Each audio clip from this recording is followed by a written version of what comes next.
세계보건기구 WHO가 최근 인도 델타 변이 바이러스 위협이 심각하다면서 백신 접종을 완료한 사람들도 마스크를 착용해야 한다라고 권고를 했습니다. 이스라엘과 독일 등 주요 국가들도 잇따라 마스크 착용을 다시 강제하면서 전염성이 높은 델타 변이 바이러스에 대응하기 위해 나서고 있습니다. 또 연방식품의약국 FDA가 파이저 백신과 모더나 백신에 심장 질환을 경고하는 문구를 부착하기로 결정을 내렸습니다. 두 번째 이 접종까지 하고 나서 며칠 뒤에 증상이 나타날 수 있다라는 것으로 가슴의 통증이나 숨가쁨 증상이 느껴지면 병원에 갈 것을 권고했습니다.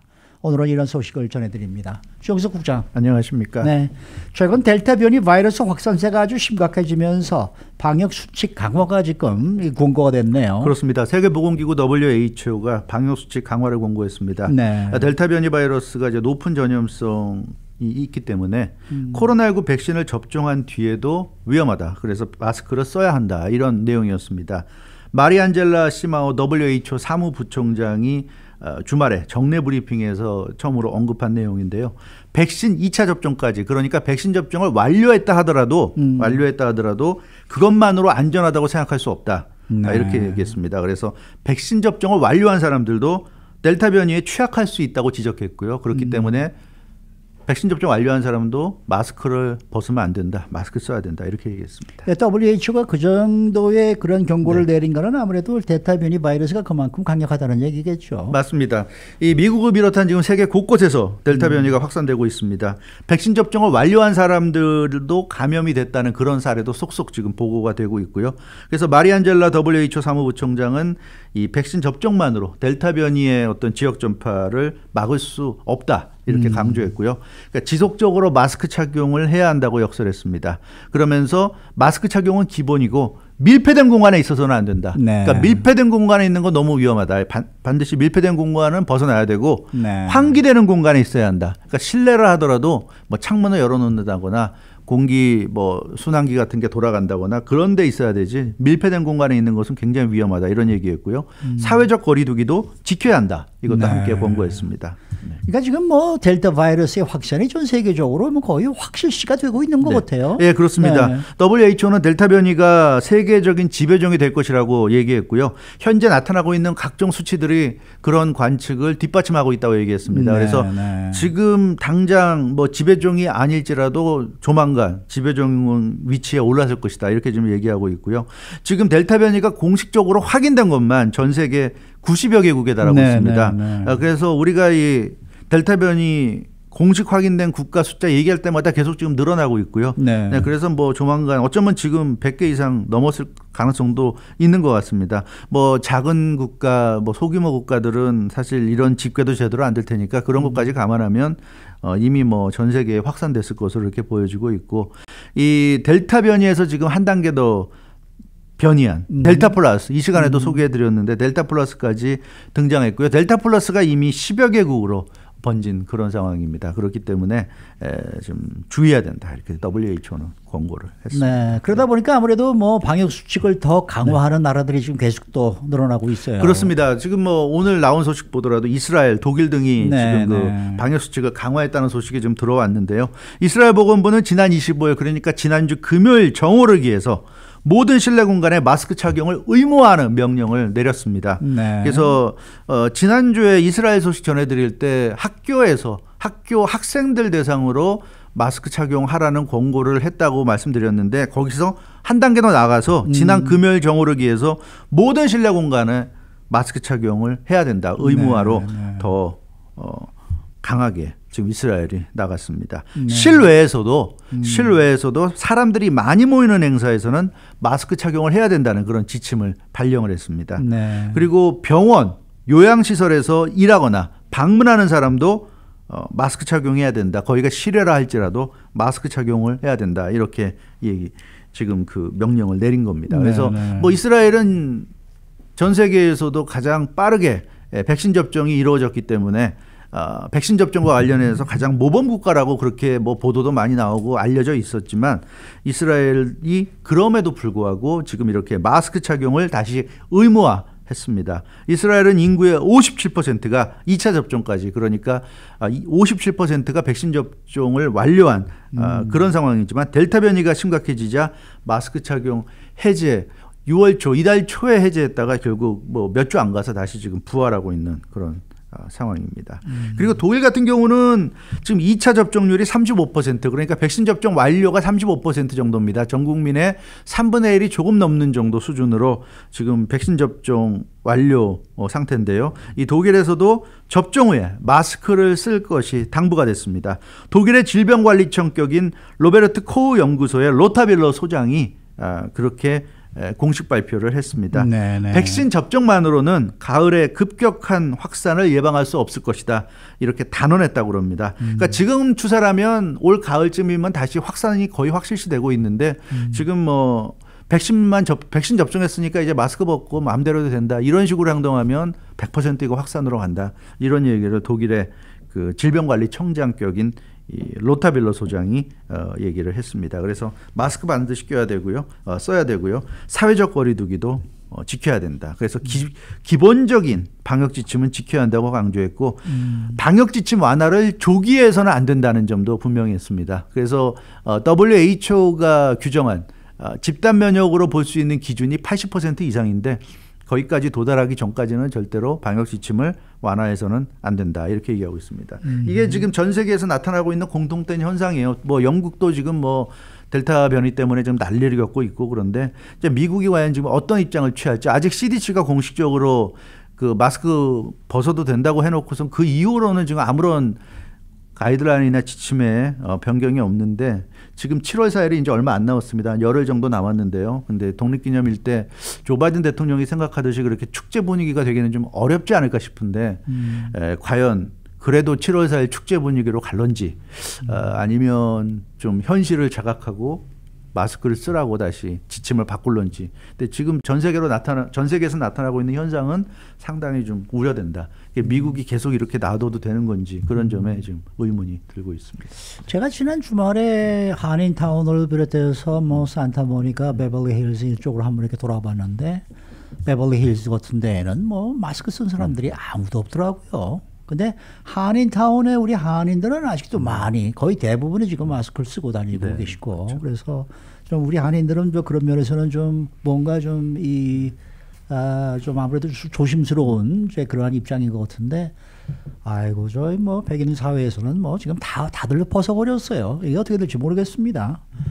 자, 이 연방식품의약국 FDA가 파이저와 모더나 백신에 대해서 심장 질환 가능성을 경고하는 문구 부착을 결정했다, 이런 소식이에요. 네, 그렇죠. FDA가 파이저 바이오엔텍 백신 그리고 모더나 백신에 대해서 경고 문구를 부착하기로 확정했습니다. 그러니까 담배에 뭐 폐암을 일으킬 수 있다는 뭐 경고하듯이 그러니까 파이저 바이오엔텍 백신을 맞거나 모더나 백신을 맞을 때 심장 질환을, 그러니까 심장에 이상이 생길 수 있다는 그런 경고 문구를 부착하기로 결정을 내렸다는 소식입니다. 이 양대 백신이 심장 질환 발병 위험성을 높인다고 경고하는 내용이라고 합니다. 그래서 이 모더나 백신 또 화이자 바이오엔텍 백신의 그런 위험성을 이제는 FDA도 이제 인지하고 그것을 이제 경고하기로 결정을 내렸는데요. 아시다시피 기존의 바이러스와는 기존의 백신과는 다른 백신이죠. 메이저 리보엑산 mRNA 방식입니다. 네, 그래서 네. 기존의 백신은 바이러스를 주사를 해서 몸 안에 넣어서 거기서 항체를 만드는 그런 방식이라고 한다면, 이것은 이제 바이러스가 아니라 mRNA를 넣어서 메신저 리보엑산을 넣어서 만드는 방식인데요. 이 모더나 백신이나 파이자 바이오엔텍 백신의 그 팩트시트에 심근염 또 심낭염 위험성이 있다는 것을 확실하게 글로써 경고하기로 했다는 소식입니다. 심근염과 신낭염, 네. 이러면은 상당히 좀 심각한 질환 아닌가요? 그렇죠. 심각한 질환이죠. 심근염은 말 그대로 심장 근육에 염증이 생기는 병입니다. 그 심낭염은 심장을 둘러싼 조직에 염증이 일어나는 병이에요. 근데 뭐 몸 안에 어디선가 염증이 일어나는 거 굉장히 안 좋은 건데 하물며 심장인데. 예, 그러니까 이건 뭐 당연히 안 좋은 거죠. 그러니까 심근염은 심장 근육에, 심장 자체에 염증이 생기는 것이고, 심낭염은 심장을 둘러싼 조직에 염증이 생기는 뭐 그런 정도 차이로 우리가 좀 생각해 볼 수 있습니다만 어찌됐건 심장 쪽에 염증이 생긴다 이렇게 생각하면 될 것 같아요. 그래서 이 파이자 바이오엔텍 그 백신을 접종하거나 모더나 백신을 접종할 때 뭐 모든 사람이 그런 건 당연히 아니겠습니다만 뭐 일부 이런 현상이 나타날 수 있다는 걸 경고를 지금 하는 겁니다. 그래서 이렇게 그런 경고문까지 부착하는 이유는 FDA가 지금까지 보고된 부작용들을 종합한 결과 이 경고문을 좀 부착을 해야 되겠다. 최소한 파이저 백신이나 모더나 백신을 맞는 사람들이 그런 위험이 있다는 거는 알고 맞게 해야 되겠다. 이런 판단을 내린 겁니다. 특히 백신 2회차분, 그러니까 파이자 바이오엔텍이나 모더나는 2번을 맞아야 되는데 첫 번째 맞고 나서 걸릴 가능성도 있겠습니다만 지금 그 연구를 해본 결과 지금까지 부작용들 종합한 결과 두 번째 주사까지 맞고 나서 며칠 뒤에 이런 증상이 나타날 수 있는 것으로 그렇게 지금 확인이 됐다고 합니다. 그렇기 때문에 그 부분을 강조할 것으로 보여집니다. 또 FDA는 뭐 이번 조치에 대해서 그렇게 심각한 것은 아니다. 그렇게 우려할 만한 것은 아니다. 또 이런 식의 그 발표가 있었어요. 당연히 그렇게 얘기를 해야겠죠. 네. 안 그러면 뭐 누가 맞겠습니까? 파이저를. 파이저나 모더나를 심장에 병이 생긴다는데 누가 맞아요? 안 맞죠. 그러니까 당연히 얘기는 해줘야 됩니다. 근데 이게 사실은 정확하게 우리가 알고 있을 필요는 있는 것 같아요. 그래서 제닛 우드콕 FDA 국장대행이 직접 나서서 언급했는데요. 심근염이나 심낭염이 일어날 수 있는 위험성은 분명히 있다. 왜냐하면 그런 사례가 지금 보고가 됐고 확인이 됐기 때문에 있는 건 팩트인데 근데 매우 낮다. 그러니까 확률상 매우 낮다. 이 점을 지금 강조하고 있는 거죠. 그래서 뭐 굉장히 낮은 확률이니까 맞아도 된다. 이제 이런 얘기를 하고 있는 거고요. 그러니까 지금까지의 백신 접종 수치 그리고 심근염과 심낭염이 발생한 횟수 이걸 감안할 때 확률적으로 굉장히 낮다. 일어나긴 일어나지만 확률적으로 굉장히 낮다.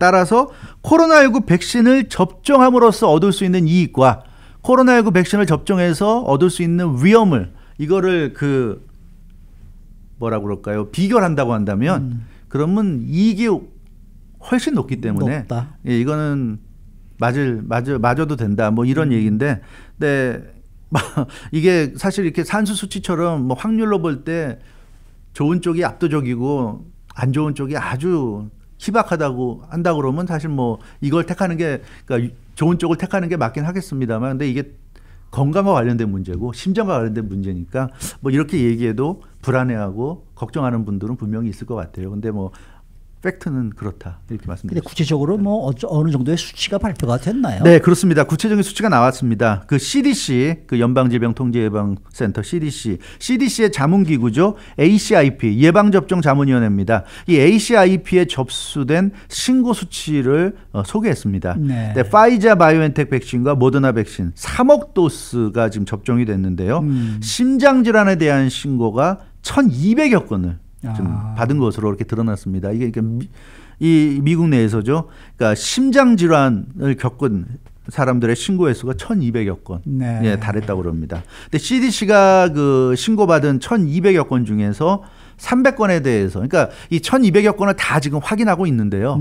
그 중에 300건을 지금 확인했는데 그 확인된 300건 중에서는 다수가 청소년을 포함한 젊은 층에서 발생했다고 합니다. 그래서 이 뉴스는 아마 좀 다들 들어봤을 거예요. 그래서 이 파이자 이거 젊은 사람들이 맞으면 좀 안 좋은 거 아닌가. 그래서 최근에 백신 접종을 안 한다고 그러는데 사실 그 젊은 층 입장에서는 괜히 이거 잘못 맞으면 심장에 이상이 생길 수 있고 안 맞아도 큰 문제 없는 것 같은데 그러니까 안 맞는 지금 그런 상황으로 가고 있는 것 같아요. 그래서 어찌됐건 이 심장 질환을 겪은 사람들은 나이 든 사람이 아니라 청소년 포함한 젊은 층이 많았다는 거. 네. 그렇기 때문에 오히려 이게 더 지금 문제가 되고 있는 거죠. 이게 자연스러운 건 아닌 것 같아요. 이 젊은 사람들이 심장에 이런 문제가 생길 리가 없잖아요. 뭐 지병이 있는 게 아닌 이상은 그런 면에서 문제가 있다. 다만 또 긍정적으로 볼 만한 거는 이렇게 그 심장 질환이 접수가 됐는데 대부분의 환자들은 가벼운 치료만으로 빠르게 회복한 것으로 나타났다는 거죠. 네. 근데 그래서 뭐 심장 질환, 심낭염이나 심근염을 겪었는데 그것 때문에 뭐 사망을 갔다거나 또는 아주 위중한 상태가 돼서 뭐 중환자실로 갔다거나 이런 경우가 많지는 않은 것 같아요. 그래서 그런 부분은 좀 안심을 해도 될 것 같고요. 파이자, 모더나 백신을 합쳐서 100만 회당 그러니까 100만 명이 맞는다고 치면 그중에 12.6 건꼴로 한 13건 정도 꼴로 심장질환이 발생한 셈이다. 이렇게 볼 수 있을 것 같습니다. 그러니까 이게 뭐 별거 아니라고 무시한다고 한다면 뭐 무시할 수도 있고요. 그러나 또 걱정한다고 그러면 또 걱정할 수 있는 부분인 것 같습니다. 그래서 아무튼 지금 이런 상황이다. 이렇게 말씀드릴 수 있겠습니다. 그러니까 좀 더 확인 작업이 필요한 그런 상황이네요. 그러니까 연구도 좀 더 진행이 돼야 그렇죠. 되고 없고. 네, 신고받은 게 지금 1,200여 건입니다. 근데 뭐 앞으로 또 신고가 더 들어올 가능성도 있고 일단 신고받은 것만 1,200여 건이고 그 중에 300건 정도를 지금 확인한 거니까 나머지 더 확인이 좀 필요한 검증이 필요한 그런 상황이고요. 그래서 일단 FDA가 이런 권고를 내놨어요. 이상 증상을 느끼면 병원으로 가라. 이런 권고를 내렸습니다. 그러니까 파이자 백신이나 모더나 백신을 접종하고 나서 이상 증상을 느끼면 병원으로 가야 된다는 얘기예요. 그럼 이상 증상이 무엇이냐? 가슴에 통증이 느껴지거나 숨이 가빠지거나 이런 현상을 느낀다면 파이자 백신이나 모더나 백신을 주사받고 나서 그런 증상을 느끼면 병원을 가라는 얘기고요. 심장이 좀 빠르게 뛰거나 좀 떨리거나 두근거리는 그런 느낌이 있어도 곧장 병원을 찾아가라. 이렇게 FDA가 권고했습니다. 그러면서 FDA는 일단은 이제 그러니까 그렇게 해서 병원에 갔을 때 별 문제 없으면 다행인 것이고 혹시라도 문제가 있으면 잡아내서 치료를 받아야 된다는 얘기고요. FDA는 CDC와 함께 이 심장질환 부작용을 계속 지금 모니터링을 지금도 하고 있고 앞으로도 계속 지금 할 예정이라고 그럽니다. 그래서 파이자 백신과 모더나 백신의 이 심장질환 부작용 부분을 계속 추적해서 좀 더 자세하고 정확한 데이터를 갖겠다. 그래서 발표하겠다. 이런 얘기고요. 그래서 특히 후속 조치. 근데 여기서 중요한 게 지금 나타난 것을 잠깐의 조사를 통해서 이런 정도 이상이 있다고 그랬어요. 그리고 또 하나 그 별다른 그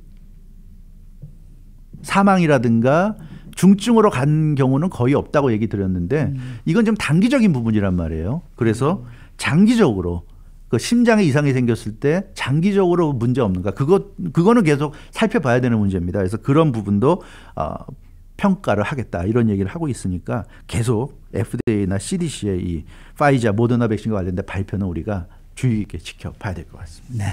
자, 이번에는 플로리다주 이 콘도 붕괴 관련 소식을 살펴보겠는데 자매 건물의 추가 붕괴 가능성 우려가 지금 제기가 되고 있다라는 그런 소식입니다. 네, 그렇습니다. 플로리다 그 콘도 건물 붕괴 사고 이후에 자매 건물에 대한 좀 우려가 커지고 있는데요. 이 자매 건물이라는 것은 같은 시기에 같은 지역에 같은 시공사에 의해서 지어진 그런 건물을 의미합니다. 그래서 플로리다주 마이애미 데이드 카운티의 서브사이드 시에서 일어난 이번 그 12층 콘도 붕괴 사고. 근데 이 붕괴 사고가 일어난 12층 콘도 건물 바로 옆에 위치한 건물도 자매 건물입니다. 그러니까 같은 회사가 같은 시기에 같은 지역에 좀 지은 겁니다. 그게 이제 챔플레인 타워 노스라는 건물인데요.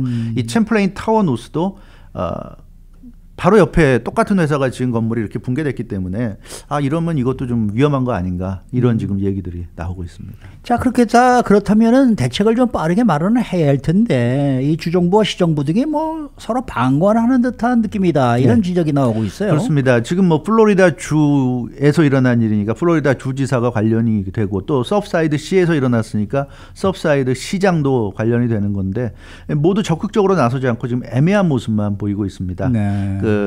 이 자매 건물에 대한 대책을 내놓지 않고 있는데요. 론 드샌티스 플로리다 주지사 요즘 뭐 공화당의 차기 대선 주자로 지금 각광받고 있는데 이 사람이 그 붕괴 사흘째였던 지난 26일 토요일 주말에 사고 현장 인근에서 기자회견을 가졌습니다.